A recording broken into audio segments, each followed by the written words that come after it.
Hey there. Good evening. This is Jacob Aguilar. And Ruben, how are you doing?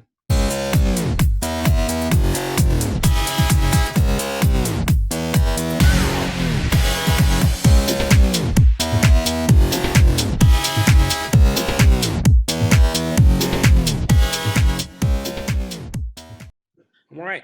I'm good. This week is Hemingway week, Ruben. As you know, we've been looking at short stories, films, books, and today we're looking at a documentary a little different, and it's just entitled Hemingway by Ken Birds. This documentary actually came out last summer, 2021, and the voices that you would hear predominantly are Peter Coyote as the narrator and Jeff Daniels as Hemingway.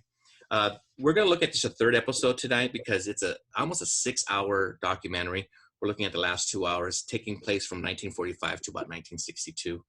And this film really, if you only see this piece of the documentary, it's more, how to say, a gloom, but it's a little more sad because you see him getting to a point where he's not writing as much anymore. You're getting to see a point where he's done his fourth wife, where the third wife left him, the only wife to leave him, right? And so, who was it? Her name was Gellhorn, right? Her last name. And you see him also leaving his beloved Cuba because of the Cuban Revolution and having to go back to Idaho where he had another home and not really able to hunt anymore. And you just see him withering away. And at one point he does write The Old Man and the Sea, where we reviewed that book here on Pot and Deliver. And it's successful and he's in his glory again. But then he goes back to really struggling in his writing, and you feel bad for him, and you see that he has these vices, and one of them is drinking.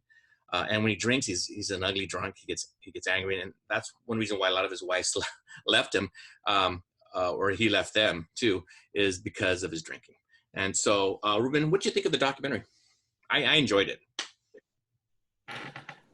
Again, as you mentioned, we looked at episode 3, and it is fantastic. It is such vintage Ken Burns. Yeah. I mean, you go deep into this writer, into his world. So the first thing I want to say is, what could have killed him? Because there could be 10 different things that could have killed him. Obviously, the first thing we think about is himself, because he literally turned a gun on himself, Hemingway. But we can't forget, yes, you mentioned the alcoholism. The drinking is consistent and constant. And the other thing, though, is, so he didn't help himself with the drinking. However, look at all the head injuries he suffered. Multiple head injuries, including 2 plane crashes towards the end of his life. And multiple, the bull rides and just the careening of the war and the shelling. And so you wonder, maybe if he had just drank heavily, he'd be fine. He seemed to be doing okay with just the drinking. But compound that with the other things, you really start to feel for this poor man at the end. And I do like the foray into the end, where he talks about his writing. Before we get into Old Man and the Sea, so you asked me if I liked it. Yes, I do. Yeah. He had, before he wrote Old Man and the Sea, he had a dry spell. Yeah, he did.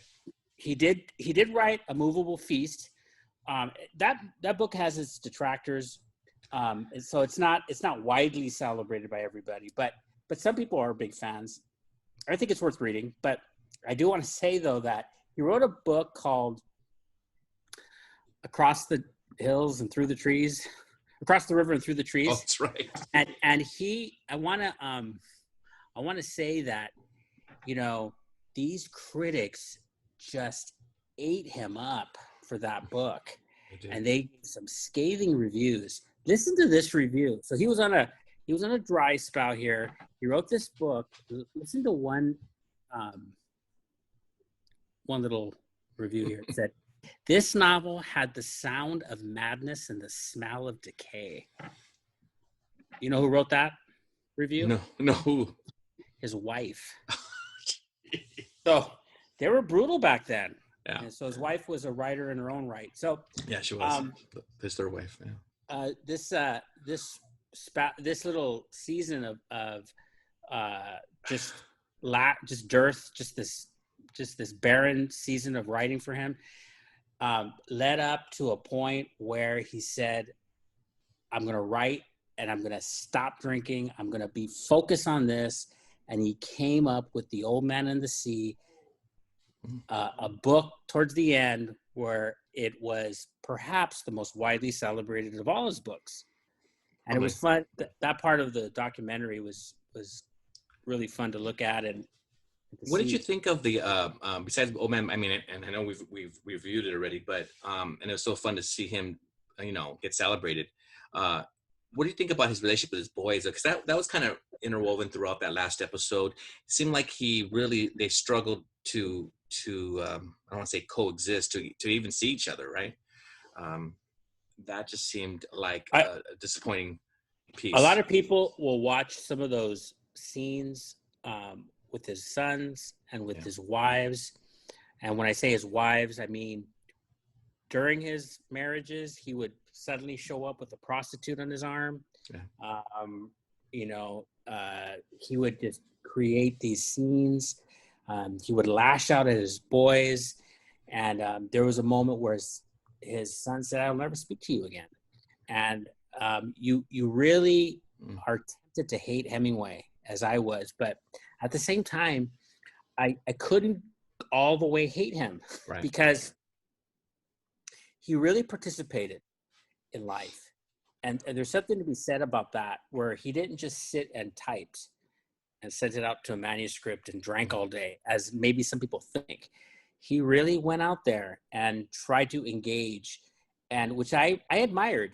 I think he was wrong-headed in his ideas, some of his ideas about the revolution, as he found out later, maybe when he lost everything in Cuba. But I don't know. Did you walk away hating him? I didn't. I felt a little sorry, because I know that just looking at his whole life, even his upbringing with his father killing him, his father killed himself as well. And he looked down on that when that happened, of course, when your father kills himself.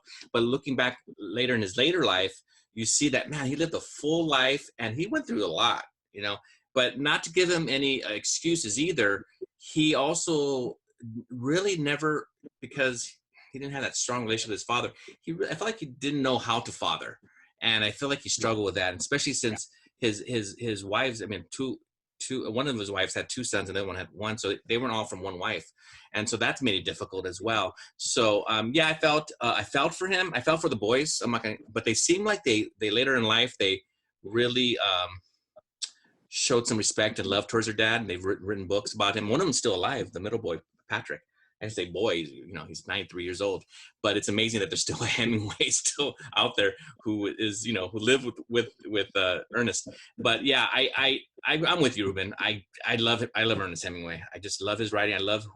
I feel like he was 100% who he was. He was never false, never make, no fake bravado. He was 100%. I mean, at the end of episode 2, and I think it alludes to episode 3, where he is helping the military, on off the coast of Cuba, trying to bomb some World War Nazi submarines, because he wanted to contribute. And you think, well, this guy, wanted to do that. And at times he took arms. Yes, at times he did. To fight.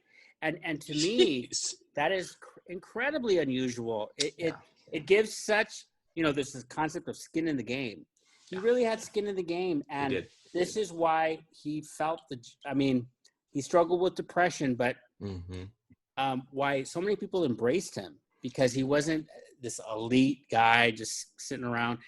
So, someone like Steinbeck in his own way. Steinbeck wrote Travels with Charlie, as we talked about, right, where he went out and met people who read him and bought his books.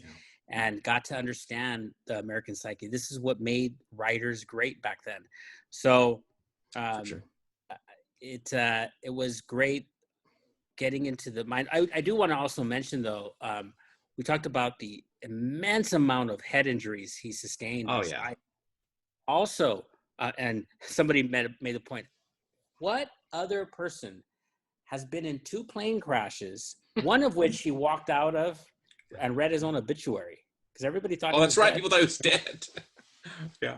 And can laugh at that. I walked away from that, but sustained major. And he got out of that plane by ramming his own head. Yeah, against the pry open that door.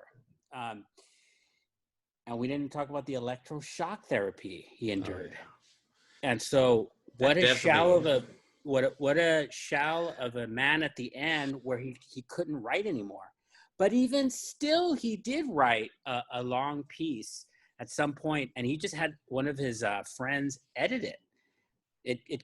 He didn't know how to edit at that point, but he was still able to put together some powerful pieces. But at the end, sure, he couldn't put it together anymore, and he brought out the shotgun and committed suicide. And it was it's always hard to see that side, but it's a life. Hemingway lived a life and died in 62. 62. Yeah. It is home in Idaho, right? Idaho, yeah, that's where he did some hunting. But like you mentioned, even Cooper spent time with him there. But after Cooper died, then just things are going, like you shared, Ruben, just couldn't write anymore. And he even said, he goes, if I can't write anymore, then why live? So that was his thinking, of course, with all that head trauma. Hey, thank you for joining us for Hemingway Week, and we will talk to you soon. Bye-bye.